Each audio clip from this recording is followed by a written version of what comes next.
নমস্কার। আজকে আমি যে আসনটা নিয়ে আলোচনা করব তার নাম হলাসন। এই আসন অভ্যাসকালে শরীরের আকার হল বা লাঙলের মতো দেখতে হয়, তাই এর নাম হলাসন।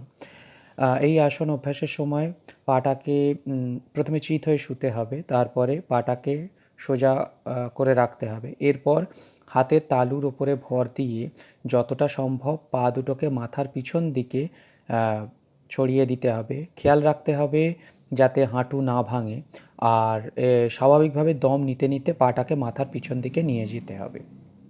এই আসন শুরুতে 10 সেকেন্ড অভ্যাস করে পাকে ধীরে ধীরে আবার হাঁটু যাতে না ভাঙে সেদিকে খেয়াল রেখে পূর্বাবস্থায় নিয়ে যেতে হবে এবং 10 সেকেন্ড শবাসন। খেয়াল রাখতে হবে যখন পাটা মাথার পিছন দিকে থাকে তখন যেন বুক এবং চিবুক দুটো স্পর্শ করে থাকে একে অপরকে।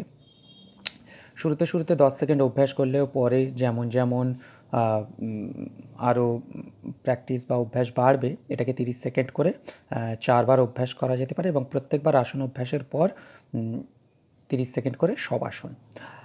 উপকারিতা, এই আসনে উপকারিতা হচ্ছে আমাদের হৃৎপিণ্ডকে এবং থাইরয়েড গ্রন্থিকে এটাকে সবল রাখে। এটা ছাড়া আমাদের কোমরের মাংসপেশিকে সুস্থ ও সবল করে। নারীদের সন্তান প্রসবের 3 মাস পরে তাদের এই আসন অভ্যাস করলে পেটের পেশি সুস্থ ও সবল হয়। এছাড়া কোষ্ঠকাঠিন্য বা অন্যান্য পেট ফাঁপা বা এই জাতীয় রোগে এই আসন বিশেষ উপকারী।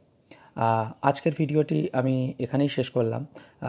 আপনারা কমেন্ট বক্সে জানাবেন আপনাদের ভিডিওটি কেমন লাগলো এবং আপনাদের মতামত। ধন্যবাদ।